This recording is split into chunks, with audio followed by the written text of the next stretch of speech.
Nang una kong marinig ang balitang iyon, tila may biglang humigpit sa aking dibdib. Hindi ko agad naunawaan kung bakit ganoon na lamang ang aking naramdaman. Isang live ang naman iyon, sabi ng iba. Ngunit para sa akin at sa marami pang katulad ko, ang live ni Edo ay higit pa sa simpleng libangan. Isa itong pahinga mula sa pagod ng araw-araw, isang lugar kung saan ramdam mo ang pakikasama, at isang espasyong nagbibigay ng ngiti kahit saglit lang. Masakit isipin na sa isang iglap, parang may pader na itinayo sa pagitan namin at ng taong nagbibigay ng inspirasyon at kasiyahan. Ang bagong patakaran ay tila isang pintuang biglang isinara ng walang sapat na paliwanag para sa mga katulad naming taga-suporta.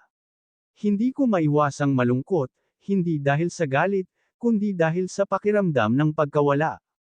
Habang lumilipas ang mga araw, napansin kong iba na ang pakiramdam tuwing bubuksan ko ang aking cellphone. Dati, inaabangan ko ang notification na magsa-start na ang live ni Edo. Ngayon, may katahimikan. May bakanteng oras na dati, puno ng tawanan at kwentuhan.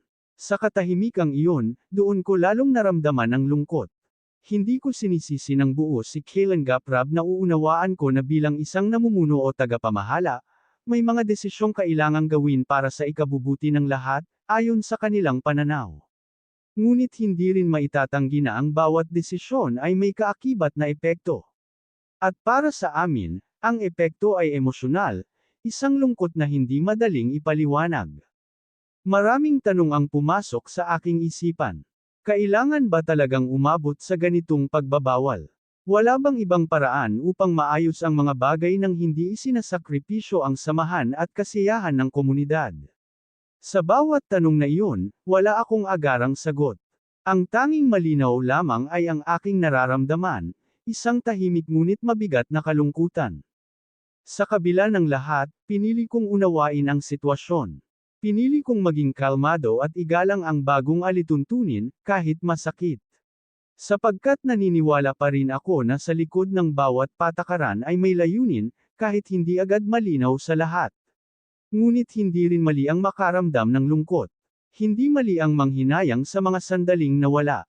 Ang salaysay na ito ay hindi paninira, hindi rin pagrereklamo.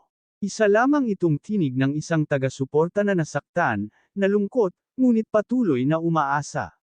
Umaasa na darating ang panahon na muling magbubukas ang mga pintuan, na muling maririnig ang tawanan, at na muling mabubuo ang komunidad na minsang naging sandalan ng marami.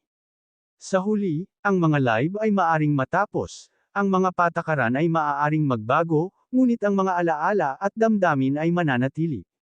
At sa puso ko, mananatiling espesyal ang mga sandaling iyon kasama si Edo, mga sandaling kahit ipagbawal man sa kasalukuyan, ay hindi kailanman mabubura ng anumang alituntunin.